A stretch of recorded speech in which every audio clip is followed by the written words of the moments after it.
Einsteinian general relativity concerning gravity is a localist theory. Quantum gravity is not. Why can't science unify quantum physics and general relativity? A central reason is that it cannot introduce non-locality into Einstein's theory, while non-locality is essential to quantum physics. General relativity is a space-time theory. Gravity belongs to space-time, the domain of matter. There is no gravity outside spacetime, in the frequency domain, the domain of massless light. General relativity falls apart at guess where? The singularity. It doesn't apply to the frequency domain. The Stanford Encyclopedia of Philosophy says, "I shall take abstract objects to be those that are non-spatiotemporal and causally inert." This is because what motivates nominalism, in one of its senses, is basically the rejection of non-spatiotemporal and causally inert objects. That is, the nominalist sees trouble with abstract objects simply because he sees trouble with non-spatiotemporal, causally inert objects. That this is so can be seen from the fact that nominalist theories are often motivated by empiricist or naturalist views, which find no place for non-spatiotemporal, causally inert objects. Thus, for example, one of the main problems with mathematical objects, a subclass of abstract objects, from a nominalist point of view is that it is not easy to see how we can come to have knowledge or form reliable beliefs about them and refer to them, since there are no causal relations between them and us. But this presupposes that what makes abstract objects problematic is their causal inertness. And the source of their causal inertness might be their lack of spatiotemporality. Nominalism is opposed to the ontology of mathematics. Universalism demands the ontology of mathematics. Mathematics, as frequency, is the cause of spatiotemporality. Mathematical objects are not impossible abstractions. They are not causally inert. They actually cause science itself. They create space, time and matter. They are the essence of causation, and are fully active. The Stanford Encyclopedia says, "The characterization of abstract objects as non-spatiotemporal and causally inert objects might be thought unsatisfactory to the extent that it tells us only what they are not, but not what they are." But this is not a problem for the nominalist. The business of the nominalist is to reject such objects, not to characterize them in a positive way. And for the purposes of rejecting abstract objects, their characterization as non-spatiotemporal, causally inert objects is a reasonably clear characterization, at least as clear as the notions of spatiotemporal object, causation, causal power, and related ones are. The whole game of science is to dismiss anything that cannot be characterized in spatiotemporal and material terms as an unreal, non-causal abstraction. It has done it to God, to mind, to the soul, to universals, to the transcendent, to free will, to subjectivity, to consciousness, and to mathematics. That's why nominalism has to be overthrown. It destroys the ability to think rationally and logically. The Stanford Encyclopedia says, "The challenge for the Platonist is to explain how knowledge of and reference to abstract objects is possible." Most of the debate with respect to this argument has concentrated on the particular application of the argument to the case of mathematical objects. Firstly, abstract objects, universals, are not abstract. They are real. They are concrete. Secondly, they are not causally inert. They are the prime causes. We can know about them via reason and logic, because they are mathematical objects. We cannot know about them via the human senses. They are not sensory, spacetime objects. They are not scientific. Scientists are utterly unable to think in universalists' terms. They are trapped by nominalism. The debate about nominalism versus universalism is the debate about science, empiricism and materialism, versus mathematics, rationalism and idealism. Science believes in sensory particulars, and so its method starts with the observation of these things. It doesn't accept the existence of universals, unobservables, and so it doesn't start with the principle of sufficient reason, Occam's razor, first principles, definitions, analysis, reason and logic, coherence, completeness and consistency, holism, tautology, top-down thinking. These are all eliminated as soon as science declares the first step of its method, observation. Observation already denotes total devotion to nominalism and the rejection of universalism. The fatal flaw of science is that particulars do not explain themselves. Science becomes powerful only when it universalizes particulars, and it does so via mathematics, which it then illogically dismisses as an unreal, man-made abstraction. Ontological mathematics operates in exactly the opposite way. It begins with thinking, not with sensing. All the things that science rejects in order to privilege the senses are privileged in ontological mathematics, while all the things science privileges are viewed with extreme doubt and skepticism, as per Descartes and Plato. You can only get to the truth via universals, not particulars. Universals are responsible for particulars, not the other way around. Universals are not sensory observables, so you would never use science to approach them. You use mathematics. The mathematical method, the thinking method, is completely different from the scientific method, the sensing method. Intellectuals are of course drawn to the thinking method, while anti-intellectuals are drawn to the sensing method. Anti-intellectuals are nominalists, intellectuals are universalists. Universalists use top-down thinking, proceeding from universals to particulars. Nominalists use bottom-up thinking, proceeding from real sensory particulars to unreal universal abstractions. Nominalists use bottom-up thinking because they believe in the reality of particular things, which they can observe, and disbelieve in the reality of universals, the things that tie particulars together, the intelligible, explanatory level of existence, and which of their nature cannot be observed, even if you accept their existence, which nominalists, of course, do not. Universalists start, as per Plato, with ultimate reality, intelligible, causal, explanatory reality.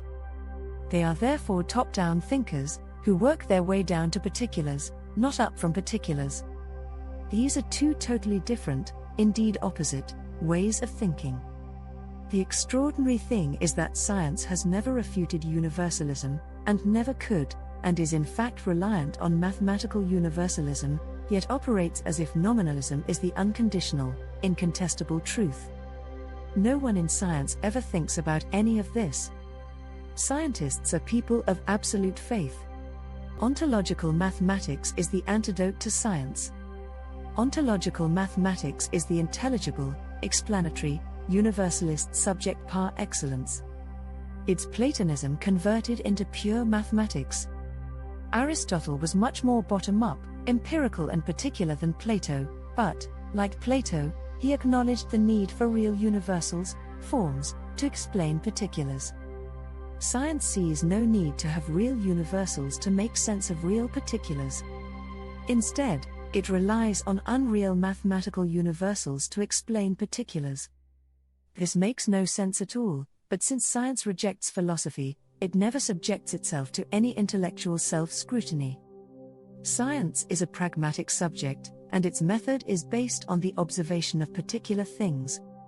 It's not an intellectual subject. Central assumptions of science are never subjected to any debate or doubt, and the critical thinking of philosophy is explicitly rejected. Populist scientist Neil deGrasse Tyson, a stupid person's idea of an intellectual, said, "My concern here is that the philosophers believe they are actually asking deep questions about nature. And to the scientist it's, what are you doing? Why are you concerning yourself with the meaning of meaning?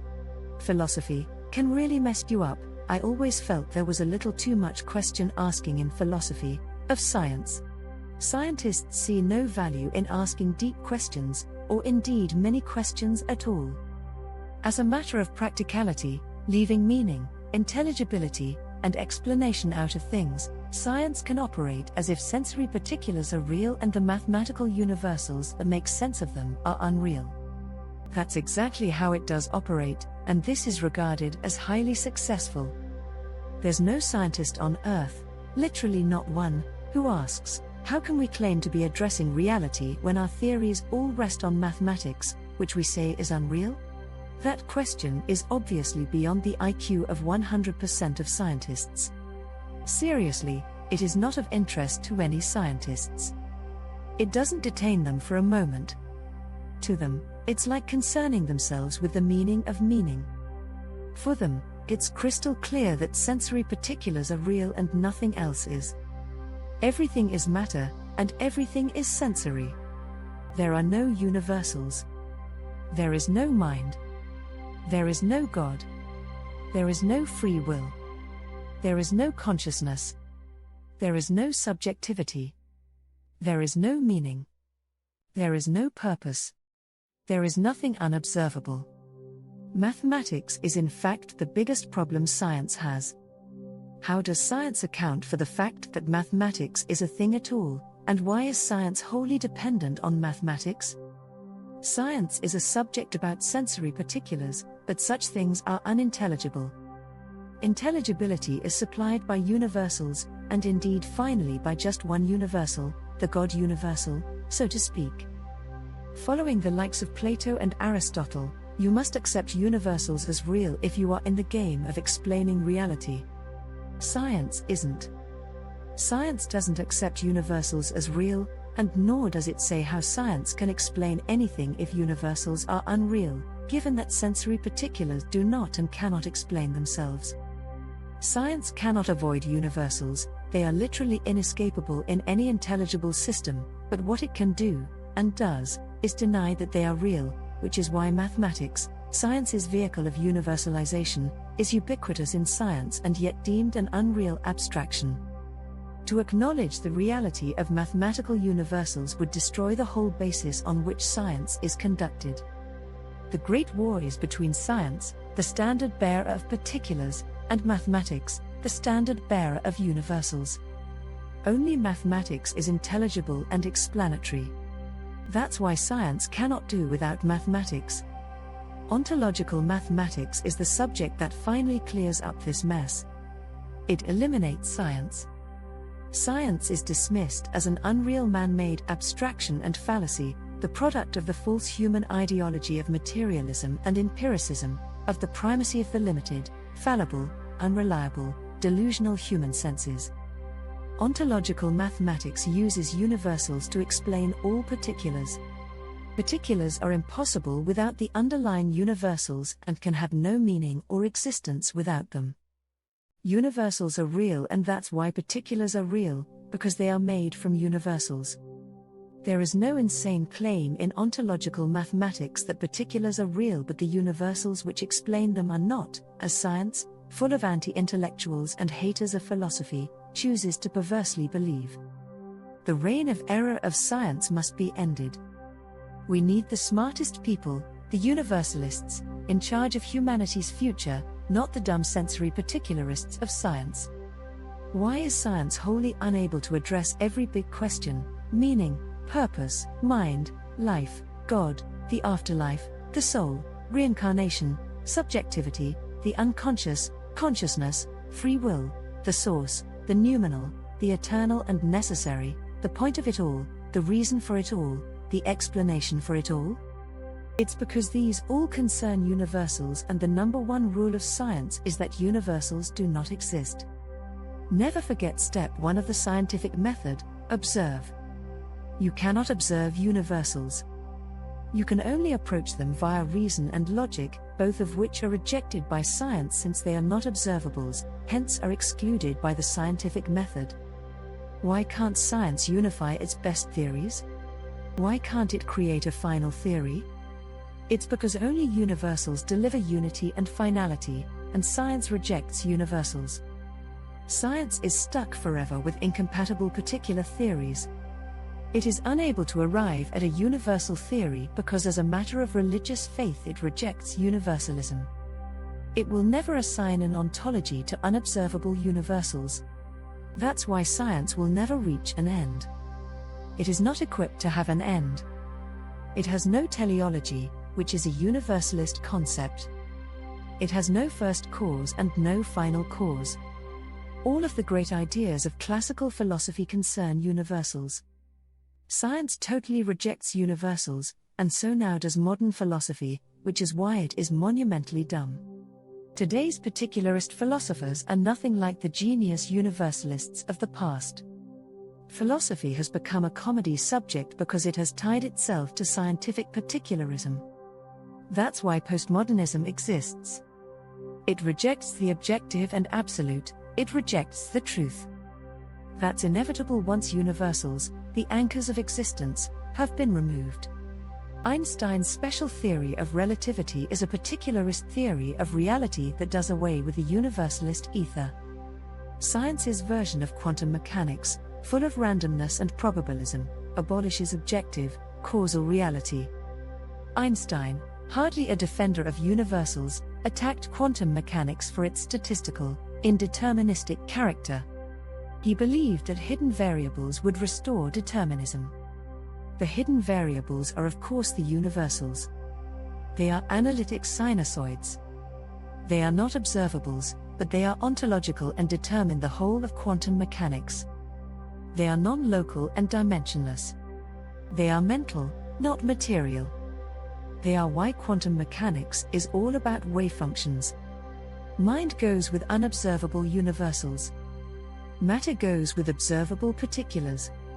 Science, based on observation, ideologically and dogmatically rejects unobservables, universals, hidden variables, everything mental. Materialism, particularism, is false. Idealism, universalism, is true. The whole of intellectual history has been convulsed by one issue, whether universals, hence mind and all things mental, are real, or whether reality is instead all about sensory particulars, hence all things material. Clearly, particularism leads to atheism, cynicism, skepticism and nihilism. Particularists deny all meaning, purpose and point. All of these reside with universals. Universalism supports God, religion, spirituality, the soul, the afterlife, meaning and purpose. Buddhism is the strangest religion since it believes only in impermanent particulars, and everything else, including all universals, such as the soul, is dismissed as illusion, as unreality, hence why Buddhism is so popular with atheists and scientific materialists such as the comical Sam Harris. The endpoint of Buddhism is nirvana, extinction, annihilation, nothingness, non-existence, making this a religion that actually sanctifies nihilism. Nietzsche wrote, "There is an ancient story that King Midas hunted in the forest a long time for the wise Silenus, the companion of Dionysus, without capturing him. When Silenus at last fell into his hands, the king asked what was the best and most desirable of all things for man. Fixed and immovable, the demigod said not a word, till at last, urged by the king, he gave a shrill laugh and broke out into these words, 'Oh, wretched ephemeral race, children of chance and misery, why do you compel me to tell you what it would be most expedient for you not to hear? What is best of all is utterly beyond your reach, not to be born, not to be nothing. But the second best for you is, to die soon.'" Silenus was the first true Buddhist. He advocated not being. He espoused nirvana, nothingness. Buddhism is all about ending suffering. Silenus gives the simple answer to that: die soon. Then your suffering will cease. If you have no permanent essence, and permanence is exactly what is denied by Buddhism, then there is nothing left to suffer. Why would you care if the impermanent atoms of your body organized themselves into a new suffering creature? It would have nothing to do with you. You wouldn't be doing any suffering. You have ceased to exist. Buddhism is an ideology of impermanence. As such, any truths it claims to teach must themselves be impermanent, so no truth claim made by it can be assumed to be true an instant later. That's what happens when you reject permanence. Darwinism is a thoroughly particularist ideology. There are no universals to direct evolution. Instead, it's all about the random mutation and actions of particulars. Materialist evolution has no goal, no meaning, no purpose, no point. Hegel, one of the greatest universalist philosophers, showed how the whole of the universe was in fact evolving towards completion, the absolute state. The function of universals was to bring about the conclusion of the evolutionary journey, to deliver the universe to its omega point, the point of perfection. Once again, you can see how a concept such as evolution becomes entirely different when handled by universalists rather than particularists. Why is particularist Darwinian evolution taught in schools while universalist Hegelian evolution is ignored? It's a scandal. It's materialist brainwashing. The whole of science teaching at school is designed to get you to slavishly believe in sensory particulars and ignore non-sensory universals. You are being subjected to a religious faith in materialism.